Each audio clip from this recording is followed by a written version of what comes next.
Hey guys, so this is a tutorial on how to perform isolations. Isolations are definitely one of those tricks that when I see people doing them, I feel like I can instantly sort out the people who've really diligently worked to develop clean technique from those who are just kind of like, it's close enough. I, of course, am one of those people who definitely could use quite a bit more polishing on my isolations. But here's how you can begin to work on these. This is a trick I actually picked up from an old Spinagog workshop, the Vulcan kids that used to tour around doing them. Essentially, you roll up the poi in one hand and you kind of block out that forearm as like a square, almost like you're gonna, if somebody was gonna karate chop you, you're gonna use that to kind of defend yourself and everything. You take your other poi, turning it around forwards, and you attempt to get your hand and the poi rotating around your forearm, like so. And it should be the kind of thing that if you were to put your hand further away from your body than the hand that's got the poi wrapped up in it, you should kind of have the poi dangling over it. And then you pull around until you reach a speed in which the poi in your hand are essentially traveling around a circle of the same size.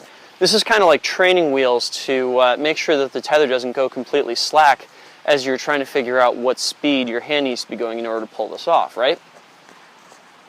You can also do it the other direction, like so. And one thing you'll really want to do is practice this with both hands. Because being able to isolate with only one hand is not nearly as cool as the things that are possible once you begin to isolate with both hands. And as you're doing this, one thing to keep an eye out for, it's easy to kind of cheat your way through this by having the other hand move around to aid the poi head. You want to keep it as still as possible. Check yourself in the mirror as you're doing this to make sure that you're getting it in the right spot. It's going to take some trial and error to get there, but it will look really cool when you do get there. Another method that you can use to get them down, and I totally regret that I came out here without any tape, but it's you can actually take a little piece of tape and fold your poi in half to find the midpoint of it. Once you've found that midpoint, wrap the tape around it and use it as a visual aid when turning your poi around in midair to find the center of the circle that you want to be rotating your hand and poi around.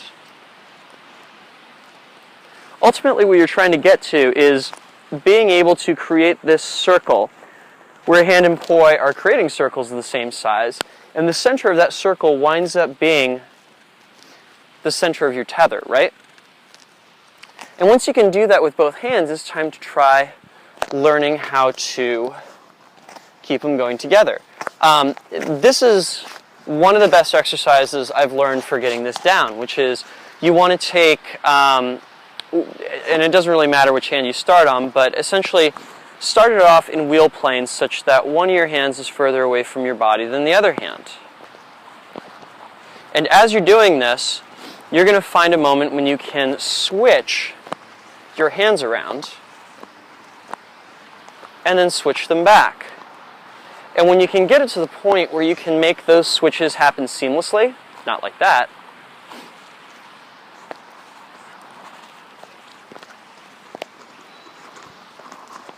then you are in great shape with your isolations. It is also helpful while you're doing this to go through what I would consider to be the 6 kind of positions that you'll want to have an isolation in.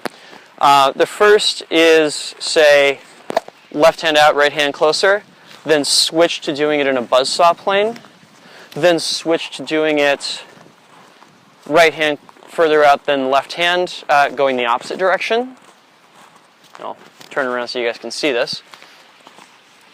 And then switch it so the left hand is further out. Oof, this one needs to be cleaned up. And then switch it to the reverse in buzzsaw. Let me turn around here. And then go to a place where, oops, it's going to be the right hand is in front of the left. And then you're back to left hand in front of right. So essentially, you want to be able to do them in wall plane with left hand further out, right hand further out, going the other direction, right hand further out, left hand further out, in both directions in a buzzsaw place. And drill the shit out of that. When you've got that down, you are ready to do some really incredible things with your isolations. So, yeah, that's where we'll leave it for today. Thank you guys for watching, and I'll be back next Friday with another tutorial. Peace.